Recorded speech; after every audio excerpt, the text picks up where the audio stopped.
Have you noticed this flickering on this super expensive digital screen? Just, I think, maybe we should give the digital some more time to slowly and carefully develop and,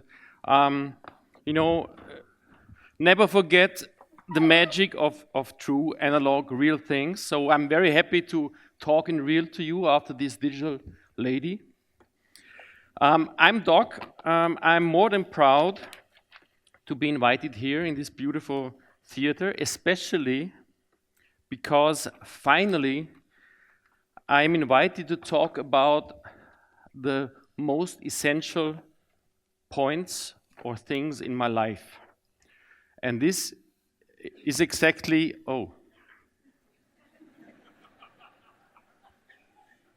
faith, love, and hope.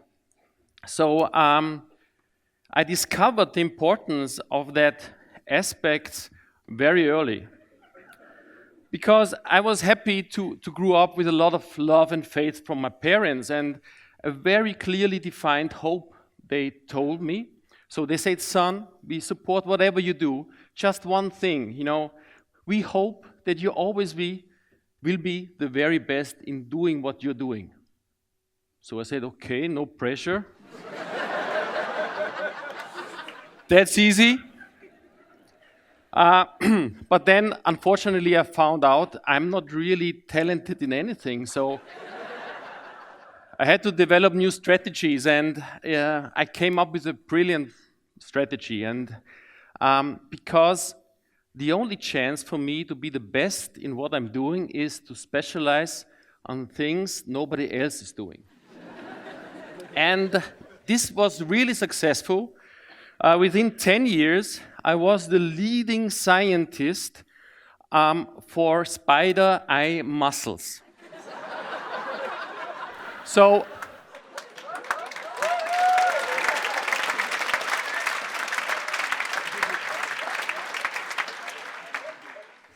as everybody knows, only 2 of the 8 eyes of every spider do have some little muscles, but this is the moment. If you have questions about spider eye muscles, I'm very happy if you come to me after the talk, and I can sign your favorite spiders and stuff like that. But unfortunately, I'm telling this story very, very often.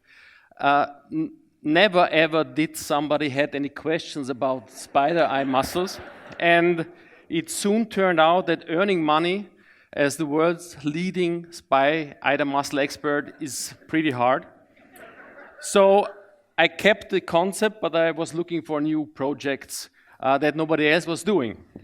And happy enough, the project found me in a very short instant in 2003, when somebody took this portrait on Polaroid from myself. And my wife immediately said, this is the best portrait ever taken from you. And this is magic. This is a really cool material. So I started researching, and surprisingly, nobody else in 2003, gave a shit about Polaroid. It was clear, in a digital world, nobody needs an instant picture because digital images are much more instant and they are for free. Not even the Polaroid management. These are the 2 leading managers from Polaroid. They had any love, they had any faith or hope for their own material. They just decided to invest in digital technology. So with just a few glasses of red wine, they gave me the worldwide rights to sell Polaroid online, because that's not funny. Why is everybody laughing? Hey, coach, what's happening here? So I became the very best online shop for Polaroid film on the world. Again, maybe there have not been any others, but it turned out pretty crazy because still many people, over 2 million people had Polaroid cameras, and soon, with the help of the internet, I had 40,000 customers We had a small business, everybody loved what we are doing because we supplied them the Polaroid films all over the world. So very successful, even earned some money. My wife was happy. And then I got a call. Polaroid called me and said, hey, Doc, you are our favorite online shop and whatever, but unfortunately, we have to close down the very last factory producing Polaroid film. This factory was in Enschede, the Netherlands, but as they really love me and they believe in me and they want to support me, they sent me an invitation so at least I can have some beers at their closing party. So I said, wow, this is really cool. They have faith in me. And I went there and I said, hey guys, no problem, you're closing it down, but I have all these customers and I still started this business and the numbers are going up like crazy. I do believe that there is something magic about analog technologies, even in the digital world. So don't scrap the factory, sell it to me at scrap value, and I do it. I don't know too much about producing film, but how hard can it be? I'm, spider eye muscle expert. And they said, it's impossible, it's impossible, it's impossible. And I said, okay, fine, I call the company the impossible project. I believe it's impossible, just give us the chance to do it. And yeah, that's what happened. We bought the factory, and with the 10 most experienced employees down there, average age was about 70 years, we restarted the Polaroid factory. And press loved it, people loved it. They said, wow, this is so great. This is David against Goliath. And basically, they compared us to Led Zeppelin, that in the same year, they also made this retro style comeback, romantic. So this is how it all started. But then something crazy happened. This young generation, all the people who grew up digitally, and all of them that we thought they are lost to digital photography and digital content, they suddenly started to discover and fall in love with our products that we started to produce from 2010 on. So not the old guys like me with this romantic, retro, whatever, nostalgic feelings. They started to really, really take it to the next level. And this was totally crazy. And even, it grew. And last year, so 2018, the Impossible Project, the company called the Impossible Project, they bought Polaroid. So they really lifted to the next level, and they even introduced and built a new camera. So more than 3 million packs of film will be produced this year and sold this year from this crazy little tiny factory that we rescued. I honestly think, this is not too great that it became so big, because a lot of investors came in and it became more and more complicated. And there were so many other things to do. So I left the operational management in 2013. I wanted to understand better what is happening. Why is suddenly the digital generation so crazy about what we are doing? So the answer is pretty easy, because we have 5 senses: taste, smell, we can feel, we can hear, and we can see. And whatever is digital, this is all behind a glass screen, and this is, you can see it, and if you're lucky, you can hear it, but you never can lick it, you never can touch it, you cannot even smell it. And this is a big, big problem. Only the real analog things, they can give you all you need to really experience and feel like a human being. Because when you look in the mirror, who has the feeling he looks like this when he looks in the mirror, even after a long night? There is much more. Starting from Ötzi, how hard it was for Ötzi, but we have eyes, ears. That's super important, and even more important, we need all of these senses to fall in love, to trust somebody, and to take the right decisions. So this is bad news for all these digital companies.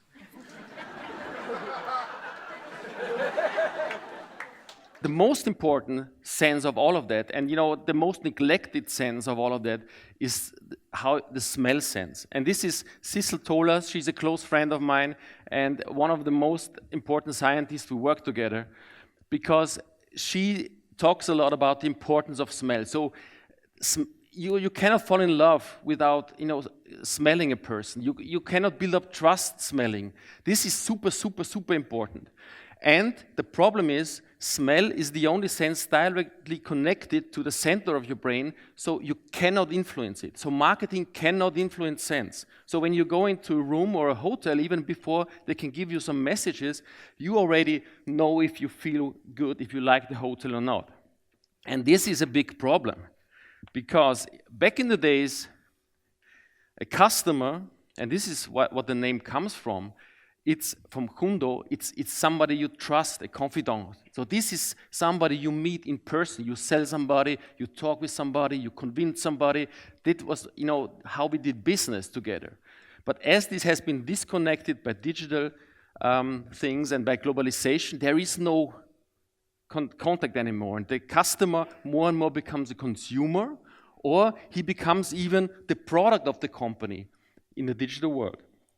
So this is a problem, and I have been invited to many talks about customer experience with big companies, and I found out customer experience is just a login process. Nobody really treats their customers as real people.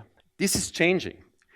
Airbnb was one of the first companies that really started to celebrate experiences other than just a service. Amazon started to basically build real shops in the digital world. They slowly started to carefully try to understand of how these real people with all of their senses work.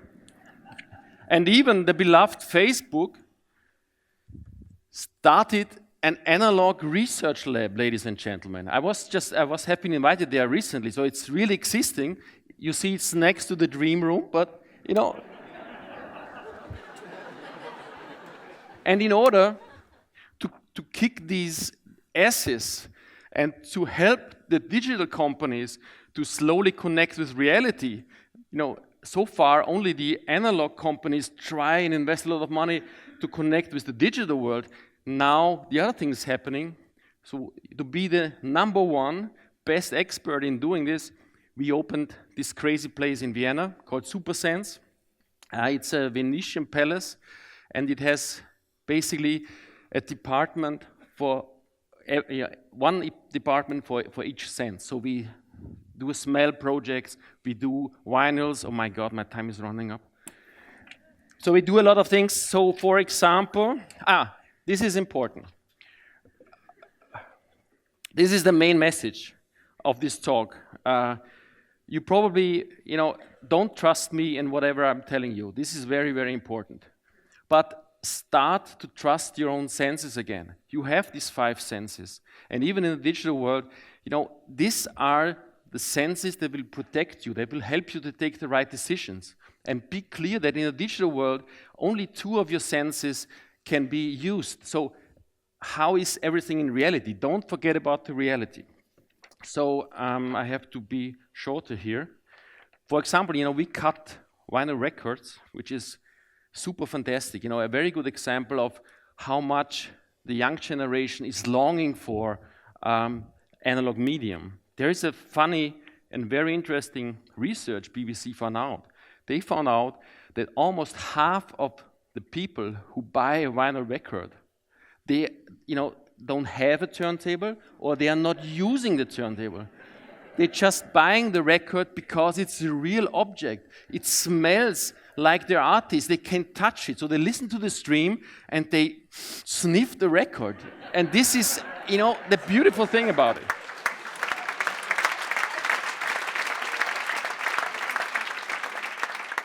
Another thing is, not just this tangible aspect of vinyl records.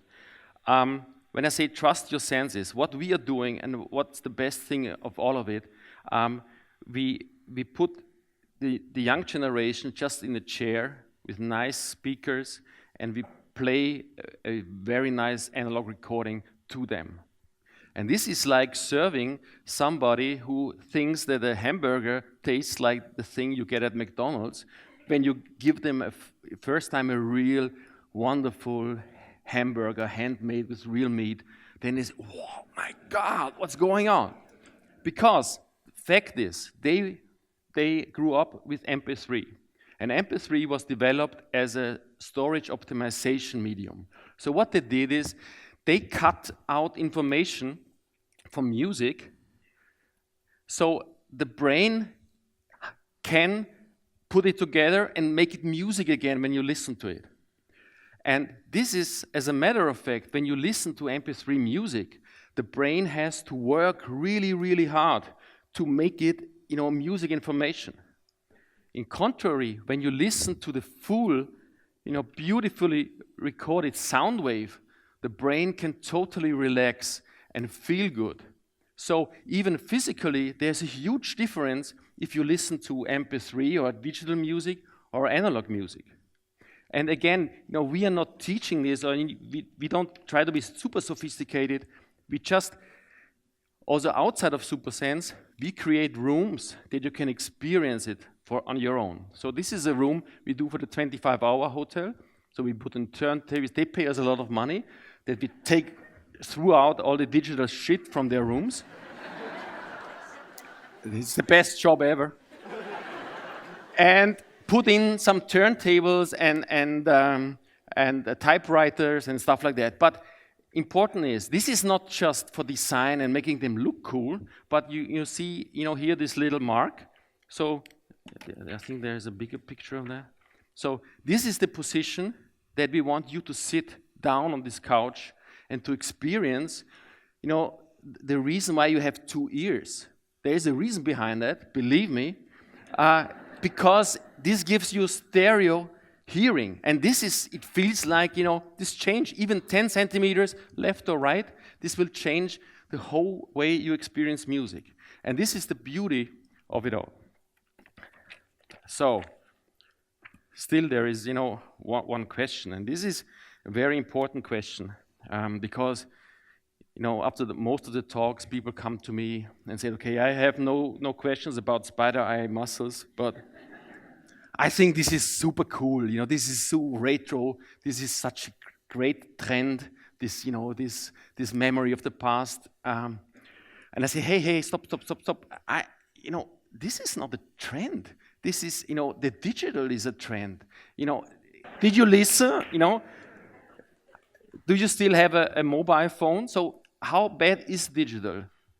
And honestly, without the possibilities of digital, of connecting and sharing and pornography, you mentioned it, wonderful. Without all of that, I would not be standing here, but it is really bad, and it really makes me angry, the same as Schlecki, what we are doing with digital, how big companies are using it, and how all of us have the tendency to totally overestimate the impact it has on our lives. Even on the TEDx, there is the sentence, in our fully digitized society. I have a question, why are you sitting here? Spending money to sit in this room, you can download all of these videos digitally for free in just, when you can download it? Soon!